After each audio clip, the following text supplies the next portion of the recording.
चलिए, first of all तो good morning. अपन बात कर रहे हैं बीएससी पार्ट फर्स्ट के पेपर फर्स्ट, जिसका नाम है डाइवर्सिटी ऑफ एनिमल्स, उसके चैप्टर नंबर 2 की पहला चैप्टर कंप्लीट करवा दिया। एक्चुअल में ये जो चैप्टर हैं ये आप लोगों के 11th क्लास के अंदर भी हैं, सीबीएसई में 12th क्लास में पोर्शन दे रखा है, और आगे अगर आप एमएससी वगैरह करते हैं तो इन्वर्टिब्रेट्स जो है उसके अंदर भी ये टॉपिक कॉमन आपको दे रखे हैं। ठीक है, चलिए नेक्स्ट चैप्टर है आप लोगों के, जिसका नाम है 5 किंगडम कंसेप्ट या फिर थ्योरी। इसको बोलते हैं पंच जगत परिकल्पना या सिद्धांत या विधि, एक ही चीज है। ठीक है, कोई इंग्लिश मीडियम से थोड़ी आप में, हिंदी मीडियम से हो ना सब? ठीक। तो ये जो है 5 किंगडम कंसेप्ट, ठीक है, इससे पहले मैंने पिछली क्लास के अंदर आपको एक बात बताई थी कि बाइनोमल या बाइनोमिनल नोमेनक्लेचर के बारे में, द्विनाम पद्धति के बारे में। ठीक है, यानी किसी भी चीज के कितने नाम होना? 2 नाम होना। ठीक है, एक तो किसको प्रदर्शित करेगा? उसके जीनस को, और दूसरा क्या करेगा? उसकी स्पीसीज को प्रदर्शित करेगा। ठीक है, अब अपन ने जो जीव थे अपने पास उनको क्या कर लिया? नोमेनक्लेट कर लिया। इट मींस अपन ने उसको नामकरण कर दिया। अब जब नामकरण करने लगे तो पता लगा अपन को बहुत सारे जीव हैं जो कि बहुत अलग अलग टाइप्स के कैरेक्टर्स को शो करते हैं। तो उसके लिए क्या करी? डिफरेंट टाइप के जो वैज्ञानिक थे उन्होंने क्या करी? डिफरेंट टाइप की थ्योरी को दी। हम लोग हमारे सिलेबस में इंपॉर्टेंट जो है वो 2 थ्योरी पढ़ते हैं। पहला है 5 किंगडम कंसेप्ट और दूसरा है 2 किंगडम कंसेप्ट। 2 किंगडम कंसेप्ट का मतलब होता है द्विजगत परिकल्पना। द्वि मतलब 2, जगत मतलब संसार, यानी जो जीव हैं उसको 2 संसार में विभक्त किया जा सकता है, जिसके अंदर से पहली अपन बात करते हैं प्लांटी, इसमें अपन रखते हैं पादपों को या वनस्पति को, और दूसरी है एनिमल्स या एनिमेलिया, इसमें अपन रखते हैं जितने भी टाइप के प्राणी हैं उन सभी को। ठीक है, यहां तक तो बात समझ में आ गई। इस वैज्ञानिक की बात समझ में आई और इसने कहा कि साहब 2 में बांट देता हूं मैं इसको, एक में तो प्लांट रख देता हूं और दूसरे में क्या रख देता हूं? एनिमल रख देता हूं। अपन ने बोला जी ठीक है, कोई समस्या नहीं, आपने रख दिया, अच्छी बात करी। परंतु इसके बाद भी कुछ जो जीव थे वो इस प्रकार के प्रदर्शित हुए जो कि इन दोनों के कैरेक्टर को शो करते थे, जैसे कि युगलिना। अब नया जीव निकल के आ गया। अब वो जीव क्या करता है? प्लांट के कैरेक्टर्स भी रखता है और एनिमल्स के कैरेक्टर भी रखता है। तो अब इसको किस जगत में रखें? इसको किस किंगडम में रखा जाए? प्रॉब्लम हुई कि नहीं हुई? ठीक है, तो इससे एक स्टेप आगे की किंगडम थ्योरी दी गई, जिसको अपन बोलते हैं 5 किंगडम थ्योरी। ठीक है, जिसके बारे में आज अपन बात करेंगे। एक इससे पहले प्रीवियसली एक टॉपिक है, उसको आप एक बार देख लें, जिससे आपको थोड़ा सा ये अच्छी तरीके से समझ में आ जाएगा। अगला टॉपिक लगा के लिखेंगे आप लोग,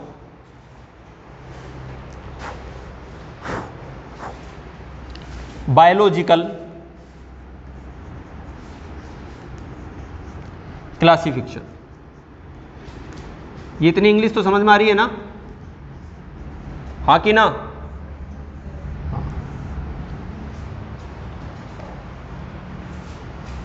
बायोलॉजिकल क्लासिफिकेशन।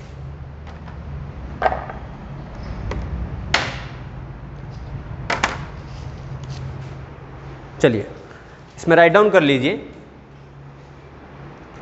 बायोलॉजिकल क्लासिफिकेशन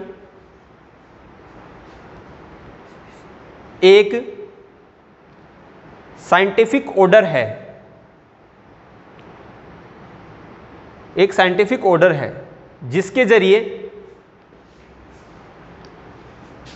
जरिए बैक्टीरिया, फंजाई,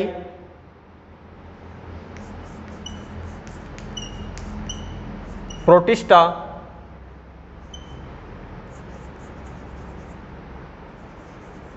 प्लांटी एवं एनिमल्स को एक श्रेणीबद्ध ग्रुप में इनके रिलेशनशिप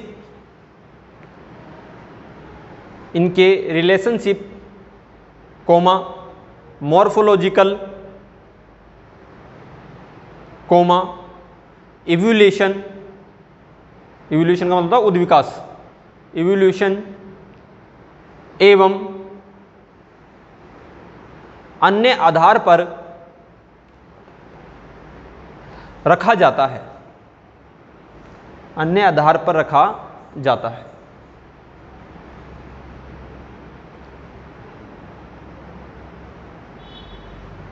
ठीक है, ये वही डेफिनेशन है जो कि क्लासिफिकेशन की डेफिनेशन थी। ठीक है, पिछली क्लास में जो करवाया था सेम वही क्लासिफिकेशन वाली डेफिनेशन ही अपन बायोलॉजिकल क्लासिफिकेशन में काम में लेते हैं, दोनों एक ही चीज होती है। बट इसमें स्पेशली इंडिकेट किसको किया गया है, कोई बैक्टीरिया हुई, कोई फंजाई हुई, कोई प्रोटिस्टा हुआ, कोई प्लांटी हुई, कोई एनिमल्स हुए।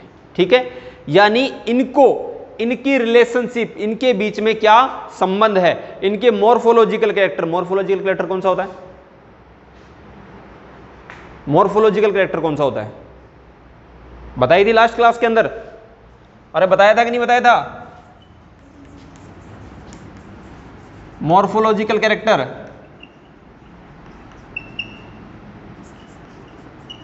Anatomical character and physiological character या फिजियोलॉजी, तीनों इंपॉर्टेंट हैं, तीनों टर्म। जब अपन बायोलॉजी पढ़ते हैं तो इन तीनों टर्म के बारे में बातें करते हैं। होती क्या हैं, क्या होती हैं,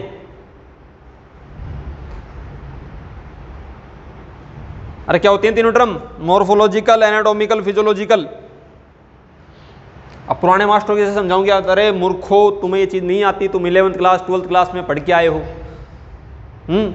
तुम अब कॉलेज में आ गए हो, तुम्हें ये चीजें पता होनी चाहिए, ये मेरा काम थोड़ी है बताना।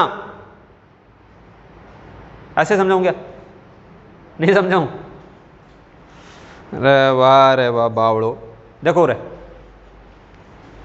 तीनों टर्म मॉर्फोलॉजिकल, अब हिंदी मत पूछना इसके बीच, इससे ज़्यादा हिंदी नहीं लिखा पाऊंगा मैं। मॉर्फोलॉजिकल, एनाटॉमिकल और फिजियोलॉजिकल, बात को समझना क्या है।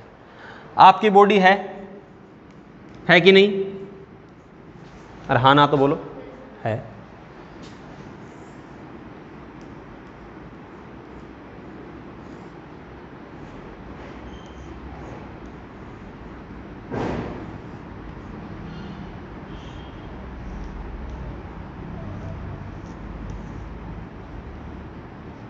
ऐसे ही हो आप,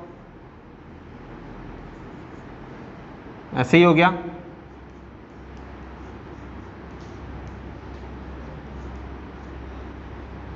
मान लो ऐसे ही हो, ठीक है, मानने से सब होता है। थोड़ा गंजा है ये, एक दो बार है इसके, ठीक है।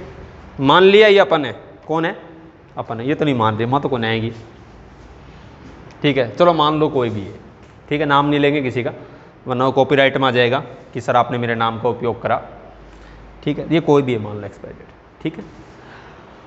अब इसके शरीर को अगर आप देखते हो, इसके बाह्य आकार को आप देखते हो, तो आप क्या देखते हो कि सर इसकी आँख हैं, इसकी नोज़ है या टीथ हैं, इसके ईयर हैं, इसकी गर्दन है, इसके हैंड हैं, इसके स्टोमक है, पेट है जिसको आप बोल सकते हो, लेग हैं, ये फुट इसके जो हैं ये हैं। यानी किसी भी शरीर को, कोई भी जीव हो, चाहे वो प्लांट हो चाहे वो एनिमल हो, उसके जीव, किसी भी जीव की बाह्य बॉडी को आप देखकर जो उसके कैरेक्टर को अनुभव करते हैं, ये सभी कैरेक्टर आते हैं मॉर्फोलॉजिकल कैरेक्टर में। किस में आते हैं, मॉर्फोलॉजिकल कैरेक्टर में, ठीक है। मॉर्फोलॉजिकल क्या पता लगा अपन को, किससे चलेगा, किससे उठेगा, किसके सहायता से ये देखेगा, किसकी सहायता से ये सुनेगा, ये सब क्या होते हैं, इसके मॉर्फोलॉजिकल कैरेक्टर होते हैं। कौन से होते हैं, मॉर्फोलॉजिकल कैरेक्टर, ठीक है, जो अपन को सामान्य रूप से बाहर से देखने पर ही पता लग जाते हैं, अपन को उसके लिए कोई भी इंटरनल स्टडी नहीं करनी पड़ती। अब अगला क्या है, एनाटॉमिकल। क्या है, एनाटॉमिकल। एनाटॉमिकल का मतलब होता है इसके शरीर के अंदर जो पार्ट हैं उसकी स्टडी करने के बारे में, जैसे कि किडनी होती है कि नहीं होती, किडनी हो गया, लीवर हो गया, स्टोमक हो गया, आइज की इंटरनल स्ट्रक्चर होगी, ये सब किस में आएंगे, एनाटॉमिकल कैरेक्टर में। किस में आएंगे, एनाटॉमिकल स्ट्रक्चर। अगला होता है फिजियोलॉजी। फिजियोलॉजी का क्या मतलब होता है, वर्किंग प्रोसेस। क्या बोलते हैं इसको, वर्किंग प्रोसेस। ये सब चीजें काम कैसे करेंगी, किडनी काम कैसे करती है, क्या क्या चीजें होती है किडनी के अंदर, लीवर कैसे काम करता है, स्टोमक कैसे काम करता है, इनका जो काम करने का तरीका होता है या जो मैकेनिज्म होती है उसको अपन किस में स्टडी करते हैं, फिजियोलॉजी में। किस में करते हैं, फिजियोलॉजी में। आगे बात समझ के अंदर कंफ्यूज नहीं होना है। मॉर्फोलॉजिकल, भारी जो आवरण है इसका, मतलब भारी जो स्ट्रक्चर शो हो रही है वो मॉर्फोलॉजिकल कैरेक्टर हो गया। अगला एनाटॉमिकल, इसके जो इनसाइड जो इंटरनल ऑर्गन है वो कौन कौन से होते हैं, उनका स्ट्रक्चर कैसी होती है, उनकी शेप कैसी होती है, वेट कैसा होता है, कहाँ पर सैचुरेटेड होते हैं, कहाँ पोजीशन होती है उनकी, वो सब किस में आ जाएंगे, एनाटॉमिकल कैरेक्टर के अंदर। और फिजियोलॉजी के अंदर वो वर्किंग कैसे करते हैं, काम कैसे करते हैं। तो इन तीनों टर्म को रट लेना, बायोलॉजी की बेसिक टर्म है और कई बार बहुत जगह पर पूछी जाती है। ठीक है, एक क्वेश्चन मैंने शायद पहले आप लोगों से पूछ लिया था, एक बार दोबारा रिपीट कर देता हूं मैं, जिसको पता है वो नहीं बोलेगा और साइड वाले को बताएगा भी नहीं, है ना, भगवान की सौगंध है उसको।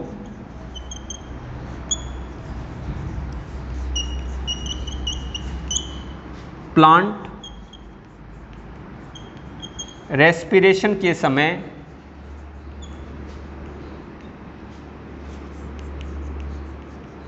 कौन सी गैस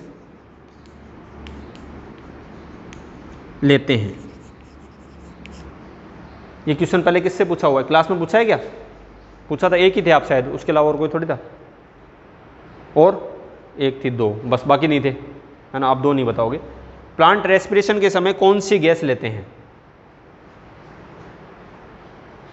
एक टॉफी खिलाऊंगा, जो भी सही आंसर देगा उसको, पुराने वालों को नहीं, जिनको पता है वो नहीं, उनकी टॉफी पेंडिंग है।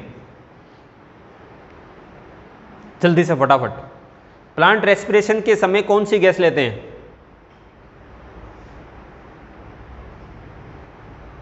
इतने नहीं है, 1 मिनट का, 1 मिनट में आंसर देना है इसका।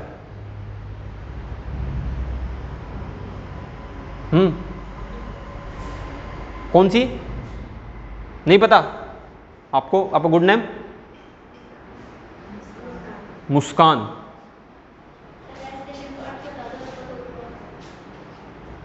रेस्पिरेशन का मतलब होता है श्वसन।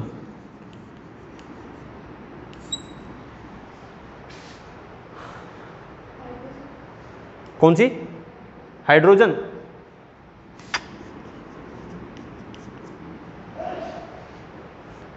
और कोई, अच्छा आप दोनों में से, ऑक्सीजन। क्यों, अब बात को समझिएगा, इस क्वेश्चन से आपको एक चीज समझ में आ जाएगी कि हम जो बायोलॉजी पढ़ रहे हैं उस बायोलॉजी का एक्चुअल के अंदर लेवल क्या है और किस लेवल तक उसको पढ़ी जा सकती है, ये अपन को पढ़नी चाहिए। देखो बेटा जी, होता क्या है, इतनी बड़ी महाभारत नहीं है, कंफ्यूज मत हो। प्लांट जो होते हैं वो सामान्य रूप से 2 प्रकार की क्रियाएं करते हैं, ठीक है, जिनमें से उनकी एक इंपॉर्टेंट क्रिया होती है फोटोसिंथेसिस। कौन सी होती है, फोटोसिंथेसिस। रटो मत बायोलॉजी को, बायोलॉजी रटने की चीज़ नहीं है, और जिन लोगों ने इसको रटने के लेवल पे लिया है ना, वो मैं ये मानता हूँ महान मूर्ख हैं, क्योंकि जिस हिसाब से फिजिक्स है, केमिस्ट्री है, मैथमेटिक्स समझने की चीज़ है ना, वैसे बायोलॉजी समझने की चीज़ है। और सही बताऊँ क्या, ये इंसानों को बनाती है, और जो इंसानों को बनाती है उसको रट लिया तो फिर कैसे बनाओगे। बनाने का मतलब कल को मान लो बीएससी के साथ या 12th के साथ कोई एमबीबीएस में नंबर आ गया, वहाँ पता ही नहीं, ठीक है, बनाया अपन नहीं तो है, अपने पास ही वो अधिकार है कि अपन किसी भी वेसल्स को काट के इधर उधर जोड़ सकते हैं, है ना। अपन को पता ही नहीं उस वेसल्स का काम है, जोड़ोगे कहाँ, पता लगे तुमने किडनी वाली को लिवर में जोड़ दी, लिवर वाली को किडनी में जोड़ दी, और दूसरे दिन जय श्री राम, ठीक है, फिर उसके 12वें में जा रहे हैं अपन लड्डू खाने के लिए पंचमेव के। फोटोसिंथेसिस को बोलते हैं प्रकाश संश्लेषण। क्या बोलते हैं, प्रकाश संश्लेषण। एक्चुअल में ये क्या काम करती है, फूड बनाने का कार्य करती है। क्या बनाती है, फूड बनाती है। ये तो आप लोगों को पता होगा अच्छी तरीके से, जो प्लांट होते हैं वो ऑटोट्रोपिक होते हैं, खुद का भोजन खुद बनाते हैं। मनुष्य ऐसा नहीं कर सकता, कोई भी एनिमल ऐसा नहीं कर सकता, एक्सेप्शन यूग्लिना, उसके बारे में आगे बताऊंगा। कोई भी एनिमल ऐसा नहीं कर सकता, वो अपना भोजन खुद नहीं बना सकता, वो किसी दूसरे पर ही आश्रित रहता है, इसलिए उसको क्या बोलते हैं, हेट्रोट्रोपिक बोलते हैं। क्या बोलते हैं, हेट्रोट्रोपिक, विषमपोषी जिसको बोलते हैं। ठीक है, तो फोटोसिंथेसिस से क्या बनाते हैं, वो फूड बनाते हैं। और फोटोसिंथेसिस कब करते हैं, at the present of CO2, carbon dioxide की उपस्थिति में। ठीक है, ये क्या करते हैं, CO2 लेते हैं और ऑक्सीजन को छोड़ देते हैं। ये प्लांट का बेसिक कंसेप्ट होता है, ये उसका काम है, ये उसको करना है, CO2 लेनी है, ऑक्सीजन छोड़नी है at the time of respiration. किसके समय पर, रेस्पिरेशन के समय पर। ठीक है, अपन को एक बात और भी पता है कि जो प्लांट होते हैं वो लिविंग ऑर्गेनिज्म होते हैं, सजीव होते हैं ना, सजीव होते हैं, यानी उनमें सेल भी पाई जाती हैं। क्या पाई जाती हैं, सेल भी पाई जाती हैं। और एक बात ध्यान रखना, सेल को मेटाबॉलिक रिएक्शन करने के लिए, उपापचय करने के लिए, मेटाबॉलिज्म करने के लिए हमेशा नीड होती है ऑक्सीजन की। किसकी नीड होती है, ऑक्सीजन की। क्यों होती है ऑक्सीजन की नीड, क्योंकि ऑक्सीजन बर्निंग गैस होती है। कौन सी गैस होती है, बर्निंग गैस, आग लगाने वाली गैस होती है। बिना ऑक्सीजन के आग नहीं लगा सकते आप। ठीक है, आप एक जलती हुई माचिस लो और उसको किसी बोतल में डाल दो, अपना आप ही बुझ जाएगी वो। क्यों बुझ जाएगी, क्योंकि उसमें ऑक्सीजन नहीं है, बिना ऑक्सीजन के आगे नहीं लग सकती। तो आपके पास जो बेटा जी ये जो सेल होती है, इस सेल में होती है माइटोकॉन्ड्रिया। क्या होती है, माइटोकॉन्ड्रिया, पढ़ा रही होंगी ना मैडम, माइटोकॉन्ड्रिया।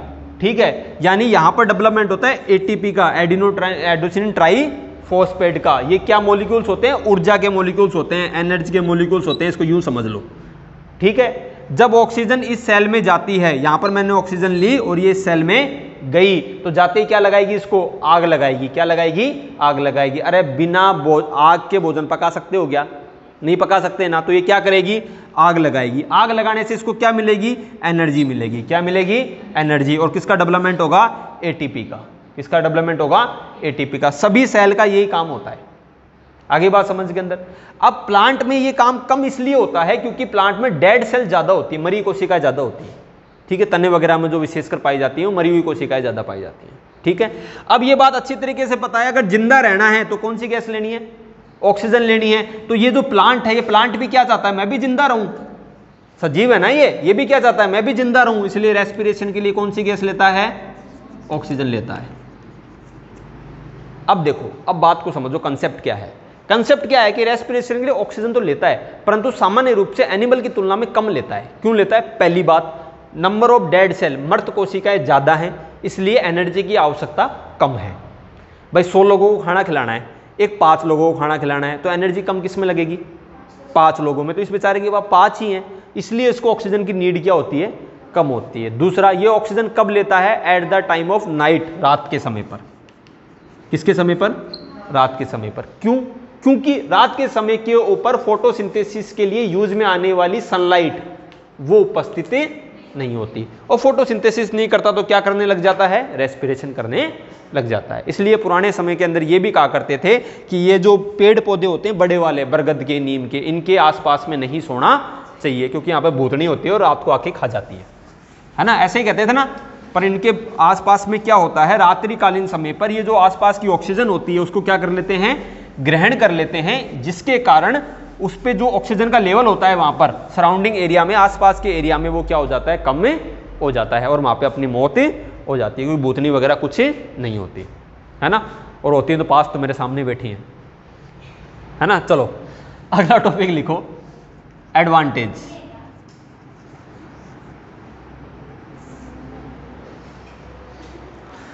देखो, अब मैं तुम्हें ऐसे बोल दूं कि नहीं तुम एंजल हो तो तुम खुश हो जाओगी।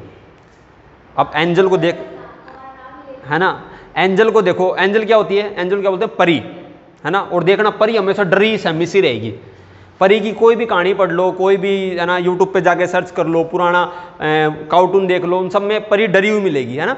परी के पीछे एक कोई अलग से कोई भूत ऐसे लगा हुआ मिलेगा, और एक भूतनी। बाबा ऐसा खड़ी हो जाओ तो बढ़िया बढ़िया, मतलब एक बार तो सप्ते में आ जाए यार, क्या कर दिया, है ना। तो अपन को तो क्या है, वही चीज़, वो एक बार मेरे से किसी ने पूछा, हालांकि अब ठीक है, जाएगा तो जाएगा, कोई देखेंगे क्या होगा। एक बार मेरे से किसी ने पूछा, बोले जी आपको रावण अच्छा लगता है, राम, दोनों में से कौन अच्छा लगता है। तो मैं उस समय, हालांकि भगवान राम मेरे स्वप्रिय हैं, जिसने हमें बनाया, हम उनके वंशज हैं, और हम इस बात को गौरवान्वित महसूस करते हैं इस बात के लिए कि भगवान राम एक अपने आप में एक अलग ही कृति थी। पर बोले जी आपको दोनों में से कौन अच्छा लगता है? तो बोले जी मेरे को व्यक्तिगत कहीं ना कहीं ऐसा लगता है रावण ज़्यादा ठीक था। बोले कैसे? बोले जी रावण ऐसे अच्छा था कि वो उसकी बहन गई, आई ना लक्ष्मण जी के पास कि साहब तू मेरे से शादी कर ले, तो उसने उसकी नाक काट दी। अब नाक काट दी तो बहन का बदला लेने के लिए वो उसकी जो स्त्री थी माता सीता उसको ले गया। हालांकि उसका जो तरीका था वो क्या था? गलत था, परंतु उसने एक तरफ अपनी बहन की बेइज्जती का क्या लिया? बदला लिया। पावर रावण में ज़्यादा थी, किसकी तुलना में? राम जी की तुलना में, परंतु उसके इरादे गलत थे। Moral of the story is आपके पास पावर कितनी भी हो, यदि आपके इरादे गलत हैं तो आप निसंदेह भी उस काम को नहीं कर सकते। अब पावर तो बहुत है आपके अंदर, आपके पास कैपेसिटी है कि आप 1 घंटे के अंदर 100 पेज पढ़ सकते हो। अब तुम 100 पेज में क्या कर रहे हो? किताबें छोड़ दी और कोई कॉमिक्स पढ़ रहे हो, कोई उपन्यास पढ़ रहे हो, तो एनर्जी तो है तुम्हारे में पढ़ने की, पर तुमने क्या कर दी? उसको गलत जगह पर यूज कर दिया। तो वो एनर्जी जो है ना उसको गलत जगह पे यूज नहीं करनी है, उसको सही जगह पे यूज करनी है ना। एक बात और याद आ गई मेरे को, तो मैं बता देता हूँ। एक बार क्या हुआ, एक चिड़िया थी तुम्हारे जैसे, तुम दिन भर चहकते रहते हो ना क्लास को छोड़ के, क्लास में तो एक आधा ही बोलता तुम्हारे में से, है ना। तो वो क्या थी? एक चिड़िया थी। तो वो चिड़िया एक पेड़ के ऊपर बैठी थी, तो वहाँ से एक बुढ़ा बाबा जा रहा था। कौन जा रहा था? बुढ़ा बाबा। तो बुढ़ा बाबा जा रहा था, तो वो जाते जाते उस चिड़िया ने बोला, उसको पुराने समय की बात थी, तो चिड़िया ने पूछा, अरे बाबा कहाँ जा रहा है? तो बोले मैं अनाज लेके शहर जा रहा हूँ। बोले क्या करेगा? तो बोले मैं वहाँ से फर लाऊंगा, पर होते हैं ना पर, चिड़िया के पर, बोले वो लाऊंगा। बोले उसका क्या करेगा? तो बाबा चित्रकारी करता था। तो बोले तुझे शहर जाने की क्या जरूरत है, तू मेरे से ले जा पर, ला पर दे। तो उसने अपने पर 2-3 पैर झड़का दिए और उस बाबा को दे दिया, अनाज ले लिया, आराम से मस्ती से खा लिया। चिड़िया देखी यार ये काम ठीक है, मेहनत ही नहीं करना पड़ रहा। चिड़िया क्यों उड़ती है? खाने के लिए तो उड़ती, मेहनत नहीं करनी पड़ी। 2-4 दिन बाद में बाबा दोबारा आया। बोले बाबा कहाँ जा रहा है? बोले बताया तो था, अनाज दूंगा पर लाऊंगा। तो बोले काज क्या जरूरत है, ला मेरे को दे दे। तो दोबारा दे दिया। इस प्रकार से 10-15 बार तक ऐसी कंडीशन होती चली गई। बाबा जाता, अनाज देता, उससे पर ले लेता। एक समय ऐसा हुआ कि उसके पास पर ही नहीं बचे, सारे पर उसने किसको दे दिए? बाबा को दे दिए। ठीक है। और उस समय क्या हुआ, इतने ही जैसे ही वो बाबा बोला, बोले साहब ला पर दे, तो पर उसके पास थे नहीं, तो बाबा क्या हुआ? चला गया। इतने में एक तूफान आया, चिड़िया अब उड़ तो सकती नहीं थी, पर थे नहीं, तो कहाँ गिर गई? नीचे गिर गई। नीचे गिरते एक कुत्ता खड़ा था, उसने उसको पकड़ा और उसका काम सल्टा दिया, खा गया उसको। Moral of the story is कि आपको जो रास्ते कई बार सरल नजर आते हैं, आपको ऐसा लगता है कि sir is the shortcut. BSc में शॉर्टकट क्या है? सीरीज पढ़ लूंगा सर 7 दिन में बीएससी कर जाऊंगा। कर तो जाएगा बेटा जी 7 दिन में बीएससी कैसे हुई वो तू जानेगा या फिर तेरे नंबर जानेंगे जो आएंगे वो। तो कभी भी जो रास्ते हैं ना वो शॉर्टकट नहीं लेने हैं। शॉर्टकट रास्ते क्या होता है, कई बार मरवा देते हैं और मैक्सिमम टाइम ही मरवा देते हैं। इसलिए शॉर्टकट रास्ते नहीं लेने हैं। जो चीज़ें करनी है वो परफेक्ट करनी है और इतने अच्छे ढंग से करनी है कि अपन को विश्वास हो जाए कि हाँ अपन ने कर ली। आपको अंदर से कॉन्फिडेंस आना चाहिए कि हाँ सर ये चीज़ है, ये मैं कर सकता हूँ। और देखो मैं नहीं कहता, साइंस कहती है 21 दिन किसी की आदत डाल लो या किसी की आदत छोड़ दो, 22वें दिन वो आदत आप में नहीं रहेगी। ये मैं नहीं कहता, साइंस कहती है, स्टडी कहती है। 21 दिन पढ़ने की आदत डाल लो, दिन में 4 घंटे पढ़ूंगी 21 दिन तक कंटिन्यूसली। 10-15 दिन बाद में हालत ही हो जाएगी, ये मन करेगा छोड़ यार एक बार देख लेते हैं 2 मिनट ना। 21 दिन तक ये आदत डाल लो कंटिन्यूसली। 21वें दिन आपकी हालत ये हो जाएगी कि आप बैठ नहीं पाओगे चेयर के ऊपर। परंतु अगर आप 21 दिन तक बैठ गए तो सिंपल सी बात है, आप नो डाउट इस चीज को बहुत अच्छे ढंग से कर जाओगे, वो आपकी आदत में बन जाएगी। कई बार आप अलार्म लगा के सोते हो, है ना। मैं नहीं कह रहा, आप लोग खुद ट्राई करके देखना। आप अलार्म लगा के सो और संडे को तुम थोड़ी उठना रहता, जल्दी नहीं उठना रहता ना, आप अलार्म बंद करके सो जाना। मैं लिख के देता हूं, आप संडे को भी उसी टाइम पे उठ जाओगे जिस टाइम पे आप रेगुलर दिन पे उठ रहे थे। क्यों? आपकी वो हैबिट में आ गया। उस दिन तो सोना था ना आराम से, नहीं सोए। थकान अलग चीज़ है, अगर थक रहे हो तो बात एक अलग है। अगर नॉर्मल रूटीन है तो आप उसी टाइम पे उठ जाओगे। वो कहाँ से आई? वो चीज़ यहाँ से तो आई, इस आदत से तो आई। तो इस आदत को मनाइए सबसे पहले। और किस चीज़ की आदत को? पढ़ने की। ठीक है। अब बोला, आप ये बोलो सर आपने तो कहा था कि 21 दिन आदत लगानी, मैंने लगा ली। बोले किस बात की? बोले न पढ़ने की।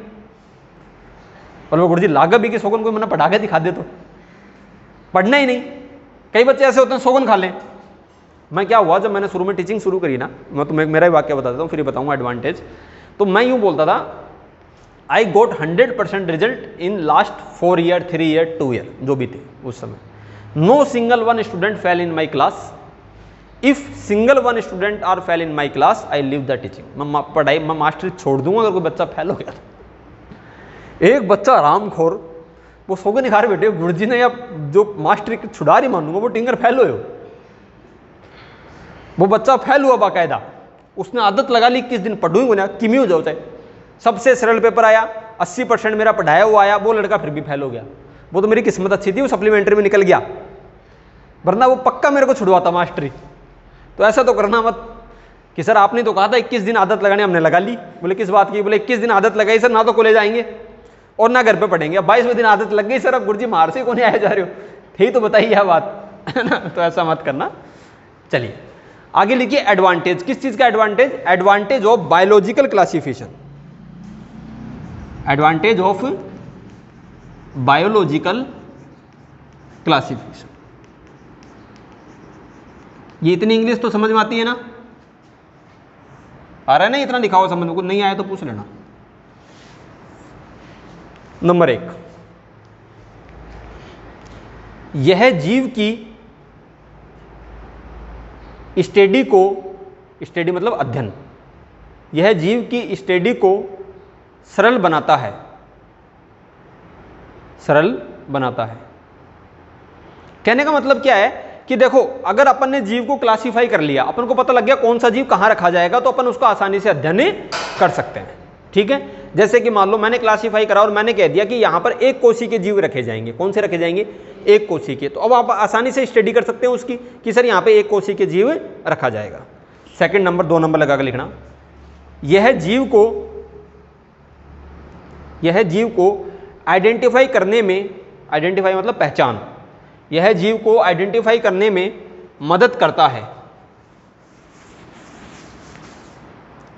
आइडेंटिफाई करने में मदद करता है. नेक्स्ट नंबर, यह जीव के ग्रुप के मध्य संबंधों को प्रदर्शित करता है. संबंधों को प्रदर्शित करता है. नेक्स्ट, यह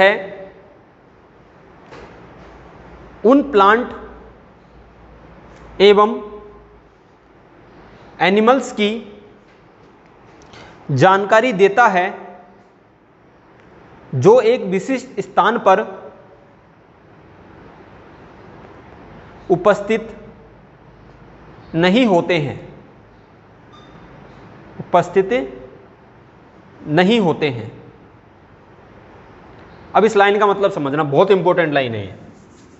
देखो एक कोई प्लांट है आकड़े का, किसका है? आकड़े का. या कोई मान लीजिए कोई जानवर है सांप. क्या है? सांप. आकड़े लिखूं क्या? ये क्या? आकड़े. ठीक है, सांप, स्नेक, काला. कौन सा? काला. बच्चों की ये सभी बच्चों में क्वालिटी है. तुम तो फिर भी थोड़े से हो, बहुत सारे होते हैं ना, तो बेतुआएं भी देखा क्या की मात्रा गुरुजी गलत लगाओ और मैं बोल लूं. चलिए आंकड़े का कोई पौधा है, ठीक है, और सांप कोई काला सांप है. ठीक है, ये काला सांप पाया जाता है मरुस्थल में. मान लीजिए किसमें? मरुस्थल में. अगर बायोलॉजिकल क्लासिफिकेशन अपने पास है तो अपन को ये पता लग जाएगा सर काला सांप होगा वो मरुस्थल में पाया जाएगा. कहां पाया जाएगा? मरुस्थल में. ठीक है, यहां तक बात समझ में आती है. अगर बायोलॉजिकल क्लासिफिकेशन नहीं होता, अपन को बात पता ही नहीं होती कि काला सांप कहां पाया जाएगा, तो अपन हमेशा क्या रहते? कंफ्यूज रहते. जैसे कि साइबेरियन पक्षी. साइबेरियन पक्षी जनरली कहां रहते हैं? साइबेरियन जो कंट्रीज है वहां पर ये पाए जाते हैं. माइग्रेट होते हैं, उड़ के कहां आते हैं? अपने राजस्थान के अंदर आते हैं. तो अपन को पता लग गया ना कि कहां रहते हैं सांप, उस कंट्री के अंदर ये रहते हैं. ठीक है, जैसे कि कंगारू कहां रहता है? ऑस्ट्रेलिया के अंदर. कहां रहता है? ऑस्ट्रेलिया में रहता है. तो अपन को पता लग गया कंगारू कहां रहता है? ऑस्ट्रेलिया में रहता है. कहां से पता लगा? बायोलॉजिकल क्लासिफिकेशन से. तो ये क्या करते हैं? बायोलॉजिकल क्लासिफिकेशन अपनी मदद करता है ऐसे प्लांट को और ऐसे एनिमल्स का पता लगाने के लिए जो एक विशिष्ट स्थान पर नहीं पाए जाते। अपने यहां तो नहीं मिल रहे, पर कहां मिल रहे हैं? ऑस्ट्रेलिया में मिल रहे हैं। इसको पता लगाने का भी काम कौन करता है? ये बायोलॉजिकल क्लासिफिकेशन करता है। अगला लिखना, अगला नंबर लगा के, यह जीवों के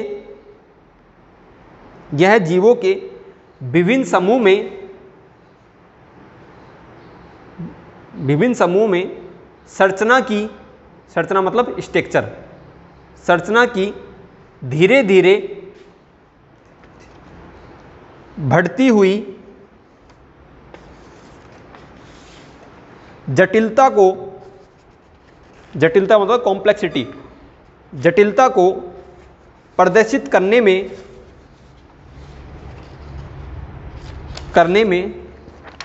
सक्षम होता है। अब देखिए जी, ये बात आप सब लोगों को अच्छी तरीके से पता है कि जब मानव की उत्पत्ति हुई ना, तो मानव ऐसा नहीं था जैसा आज नजर आ रहा है। ठीक है, यानी जटिलता जो है, कॉम्प्लेक्सिटी है, वो क्या हो रही है? धीरे धीरे बढ़ती चली जा रही है। तो बायोलॉजिकल क्लासिफिकेशन द्वारा अपन को यह भी पता लग जाता है कि इस समय पर जीव ऐसा पाया जाता था और इस समय के ऊपर जीव इस प्रकार से चेंज हुआ है। तो ये सब किसके द्वारा पता लगता है? अपन को बायोलॉजिकल क्लासिफिकेशन के द्वारा पता लगता है। ठीक है, अगला अपना जो टॉपिक था उसको अपन लिखेंगे, नेक्स्ट टॉपिक लगा के, 5 किंगडम कंसेप्ट या फिर थ्योरी।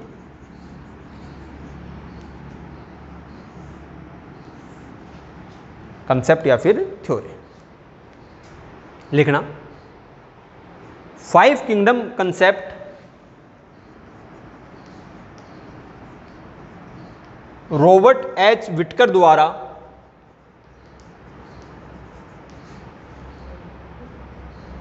विटकर द्वारा 1969 में दिया गया। इनके आधार पर किंगडम को 5 भागों में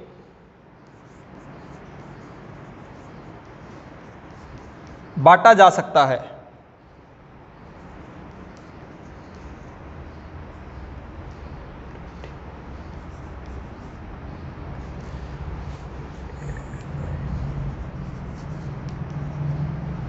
कितने भागों में बांटा जा सकता है?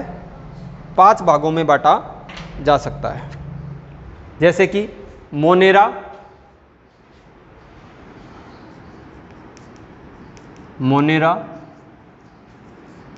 प्रोटिस्टा,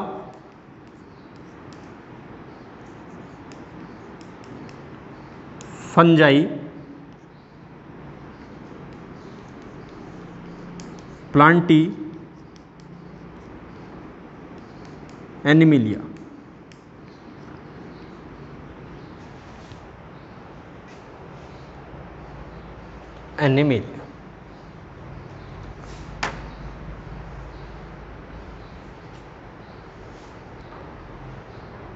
ठीक है, अब अपन जब भी किसी चीज को बांटते हैं तो उसका कुछ आधार लेते हैं या उसके कुछ फैक्ट्स होते हैं जिनके आधार पर अपन उसको बांटते हैं। जैसे कि सपोज करो आप लोगों की जो क्लास है वो है बीएससी पार्ट फर्स्ट, है कि नहीं है? अब बीएससी पार्ट फर्स्ट में मेरे को इंटेलिजेंट बच्चे निकालने हैं। कौन से? इंटेलिजेंट बच्चे। तो इसका कुछ आधार होगा। ठीक है, पहला आधार है परसेंटेज। पहला आधार है परसेंटेज कि किसके कितनी परसेंटेज है। तो सपोज करो यहां पर बच्चे आ गए जिसके पास 95% थी, 94% थी और 93% थी।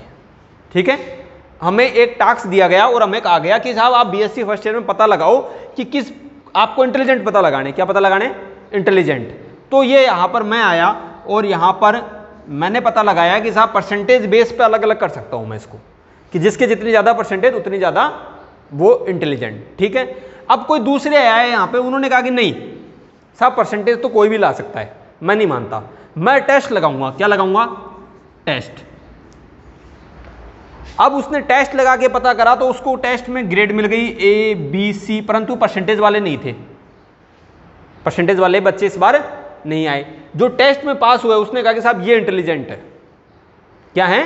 ये इंटेलिजेंट। जैसे कि मान लीजिए 3 बच्चों की बात कर लेता हूं मैं, राम, रमन और कोई सीता। ठीक है, 3 बच्चे थे।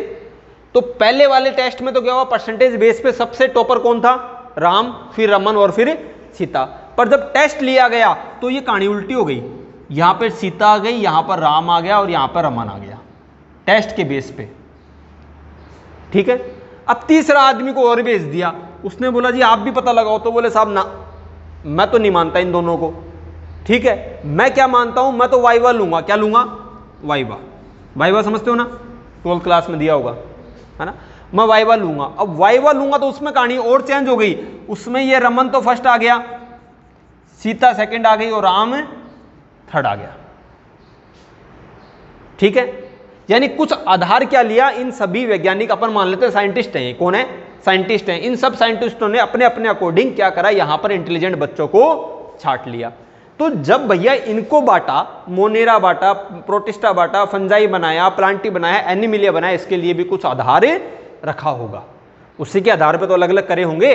मान लो 100 जीव मिल गए, अब अपन को डिवाइड करना है कितनों में, 5 में, तो कुछ तो आधार रखें उसका, जिस आधार के ऊपर या जिस फैक्ट्स के ऊपर क्या कर सकते हैं अपन, उनको अलग अलग कर सकते हैं। तो नेक्स्ट टॉपिक अपन लिखेंगे फैक्टर्स।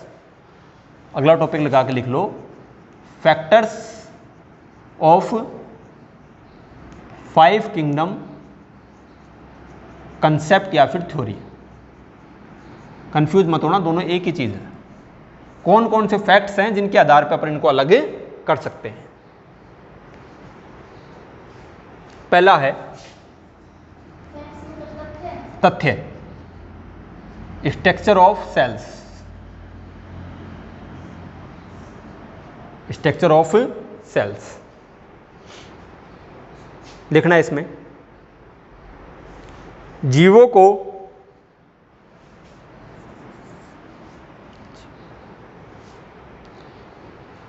दो कैटेगरीज में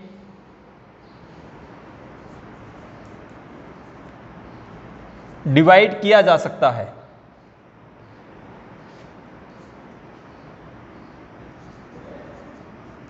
पहला प्रोक्रिएटिव,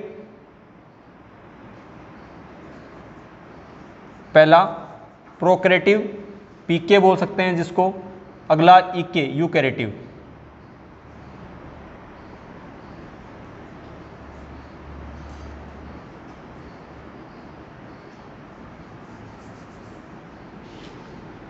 सेकंड यूनिसेलुलर,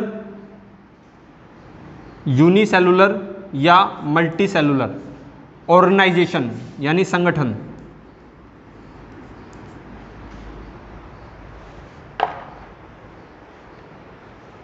यूनिसेलुलर और मल्टीसेलुलर।